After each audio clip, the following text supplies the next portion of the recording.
Siguro, dali, siguro mga kaibigan, mga kababayan, kung hindi ho natin kayang solusyonan ang baha dito sa Manila, ito na lang yata, ito na lang siguro. Ito, gawa ni Atoy, yung tricycle na puwede sa baha, puwede sa lupa, 'di ba? Pupuwedeng ito na lang para matapos ang problema natin, hindi yung ano, pinag-aawayan pa natin yung mga ninakaw ninyo, mga ninakaw ho ninyo, isaksak niyo na lang ho sa mga bunganga niyo 'yan. Ah, Itapal niyo na lang ho sa mga butas ng katawan niyo 'yan. Ah,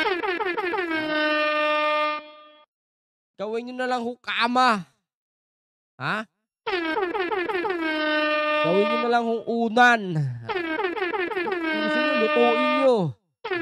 Ilagay niyo sa sinabawan ninyo mga pera ninyong bilyong-bilyon, mga animal na mga kontraktor na 'to. Sabi niyo ng mga ghost project. Ito na lang ang bilhin natin. Wag na kayong maglabas ng flood control budget. Wag na kayong ito na lang, bibili tayo ng 1,000,000, 2,000,000 ganito. Tricycle na ano, solve ang problema natin sa baha. Ginagawa niyo kaming mga ulol, ginagawa niyo kaming mga talpulano, 'di ba? Oh, oh, nakita niyo? Oh, oh, oh, Plumder Electric. Oh, 'di ba? Oh, 'yan, oh. Oh, 'yan na lang ang kunin natin.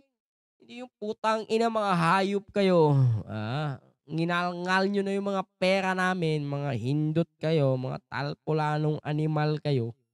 Mabulunan sana kayo ng pera. Mga putang ina hayop kayo.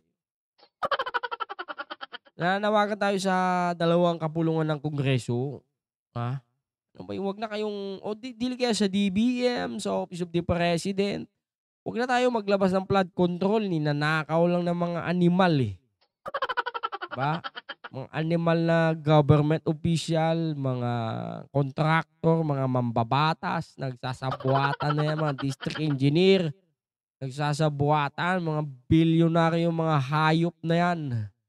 Mga hayop kayo. Wala kayong pagpapahalaga sa mga buhay ng mga mahihirap, mga pukiningi na kayo.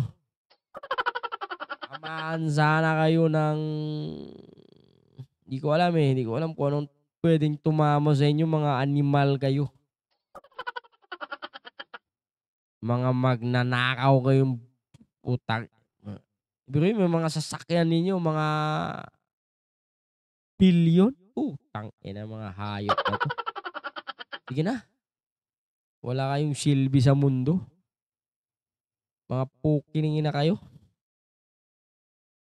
Hinahayaan niyo lang bahain ng Metro Manila, bahain ng mga tao. Siguro habang nanonood kayo sa mga news, tawa kayo ng tawa siguro, lumalangoy yung mga tao sa baha, mga animal kayo. May araw din kayo mga mapanlamang sa mga Pilipino. Maghahanap din kayo ng katapat ninyo. Sige na, hanggang sa muli, magandang araw. Adios.